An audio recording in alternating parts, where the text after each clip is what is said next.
Hello, and today we're going to be talking about the generator effect in DC motors, specifically brush DC motors, though it occurs in other types. So here's our usual cartoon where the perspective is looking down the end of the rotor of a DC motor. And so what we're looking at here is a current carrying wire with current flowing out towards us, and then the current comes out and it will come across and will go back in over here like that, and the current will then flow away from us, so into the screen, that X being the back of the arrow. And we already learned that when you have this situation where you have a current coming out towards you on the left and a current going away from you on the right for our coil sitting in a magnetic field, then the Lorentz force tells us that these currents sitting in this magnetic field will feel forces in the direction that you see here. I'd encourage you to try the right-hand rule, and I'll pause while you go ahead and do that. Right, so pointer finger in the direction of the current, then middle finger in the direction of the field, and your thumb should naturally point in the direction of the force on that current carrying wire. Okay, so we've got this force that we already know about, and that's the fundamental operating principle of a DC motor. But there's one thing, the generator effect, that's basically as important and links back to something that we discussed quite extensively when talking about generators, so it's the generator effect, and transformers, Faraday's law, right? So as the subtitle says, right, when we start spinning our rotor, this coil in a magnetic field, there is a voltage difference induced on that coil, and that's referred to as the generator effect. Well, if we, for the moment, ignore the fact that this force, and thus the torque, and thus the rotation of the rotor in this DC motor is being caused by an input of electrical energy.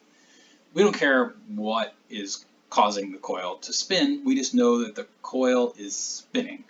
And so if the coil spins in this magnetic field, well, then it'll change the number of magnetic field lines that are going through that coil. So here it's flat to the field, so the field lines are basically coming across the face of the loop, not actually passing through it. So there are very few magnetic field lines, very little magnetic flux passing or present in the loop. But if we let it rotate as a result of these forces and the torque that they develop, well, then now we've got at least a couple of field lines going through or being present in the loop. So we're changing the amount of magnetic flux, we're changing the number of magnetic field lines in the coil, and that means, according to Faraday's law, that we're going to induce a voltage across that coil. Now remember, for the generator, we put in mechanical energy. So we took our hand, or we attached it to a steam turbine or whatever. We had some mechanical input of energy that caused the coil to rotate in a magnetic field, and that produced this voltage difference across the coil, and that's the thing that we harnessed as the output of the generator. Here, we're putting in electricity, and we're getting out mechanical motion, and we're doing that just fine. But as a result of that mechanical motion, we're going to induce a voltage on this coil. And as it turns out, that voltage is going to work against the voltage that we're applying to the coil to run that current through there. So the big question is, or one of the big questions is, what is the polarity, so the direction of the induced voltage? And we didn't really care about that with the generator. We just cared that there was an induced voltage because that was our product, right? We wanted electrical energy out of this process.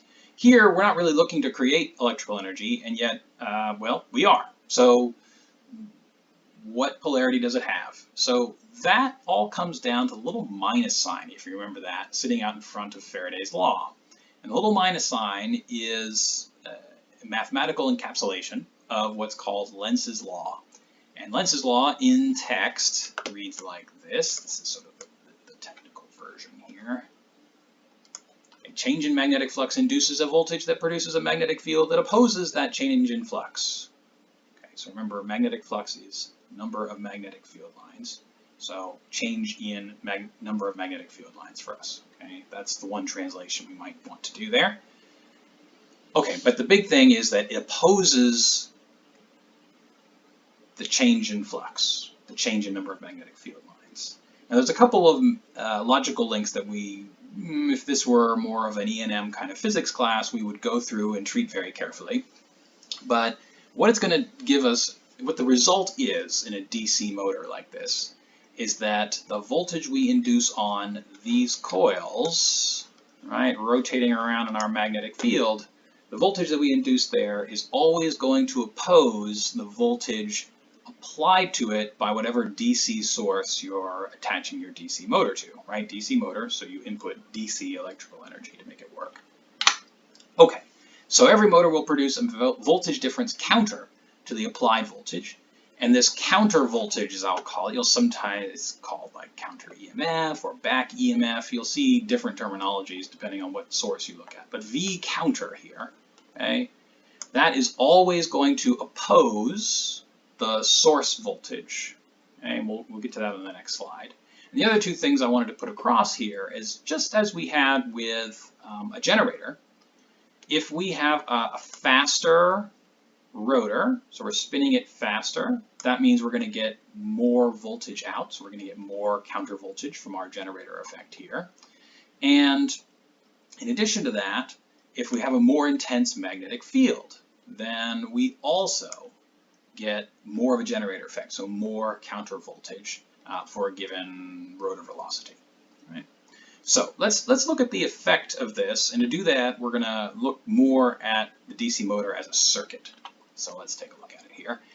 There's our DC motor. The DC motor would be this portion of the circuit right here. Okay. This is the DC motor armature. Same symbol as you recall for the generator armature, except here we know that since the armature is always where the power is produced, and we're producing mechanical power, mechanical energy in a DC motor, then that's always going to be the rotor. The armature is always the rotor in a motor. All primes, very nice. And that's why I put this little red arrow here, and that one right there, to represent that that is the rotor that's spinning in between, say, the brushes here on either end. Okay, and here is the source.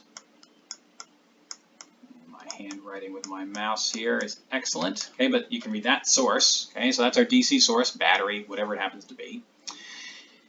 And the question is, okay, which side of the armature is going to be plus, and which side of the armature is going to be minus, right? Which induced voltage is going to tend to counter the source? And this might be a little counterintuitive if you don't really think about it, but remember, polarity, we determine whether it's opposed or whether it's in concert with, right, opposing or not opposing, by determining which direction that polarity of voltage, that voltage difference, would push current. So let me change colors here. In this picture, this source is trying to push current and is pushing current this way. It's going in here, it's going through the brush, it's going down to the rotor, going to the loops, coming back out on this brush, and completing the circuit. Okay, so that's I. Now, we want a countering voltage on our armature that's going to oppose the source voltage. And so what's going to happen is we're going to have a plus on this end, we always will, and we'll have a minus on this end, because that would tend to push current back the other way, okay, in opposition to the source. So I'll put that in here, you see the plus and the minus, right? So if we flip the battery here, right, if we flip the positive and negative terminals of the battery, then we'd end up flipping, as long as our, nothing's changed in our motor, we'd end up flipping these pluses and minuses on the motor as well. Okay? So the net voltage across the armature, so in other words, if you were to take a voltmeter and put it right here, put that across the armature, look up some wires, the net voltage that you would measure is the difference between the source voltage, right there, okay, and the counter voltage, because remember the counter voltage, just like a battery acting against another battery, is going to be subtracted off of the first voltage source. So we have the source voltage, we're subtracting the counter voltage, however big that is. And remember, that gets bigger the faster the rotor is moving and the more intense the magnetic field is. All right. So I've called the net voltage across the armature V sub arm for V sub armature. And that is the voltage that would determine, for instance, how much current is going through that rotor. And if you remember back to Lorentz force, feels kind of like a long time ago at this point, but if you remember back to the Lorentz force, the size of that force was dependent on, let me go back to it right here, remember that the size of this force, right, that one right there, that was dependent on how much current you were running through that wire, more current, more force, and how intense the magnetic field was, right? So you can imagine that down here, okay, back to the good slide, that if the rotor was moving very slowly, so V was small, if V was small, yeah, I'm going to quit writing, okay, but small, okay, then the countering voltage would also be small. I'll just draw a down arrow for it. That means that the counter voltage down here would be small, and it wouldn't cancel very much of the source voltage. And so you'd have a large voltage difference across the armature, and that means that the current through the armature would be big, and that means that the force from the Lorentz force would be big. And this is the reason why brushed DC motors develop lots of torque when they're at low velocities. And when they're at high velocities, well, high velocity, right, would mean that V is, instead of small, would be large. That means this would go away, and that means that countering voltage would be large. This then, right, the counter voltage is large, and it would cancel bunches of the source voltage. It would mean that this voltage difference across the armature was small, and the amount of current then flowing through the armature coil would also be small, and you wouldn't get very much torque at all. So low speed, high torque, high force, and high speed, low torque, and low force. We're going to talk a little bit more about that logic, and sort of the sequence you want to step through next time, but we're getting up to, my God, almost 13.5 minutes here, so I'll see you then.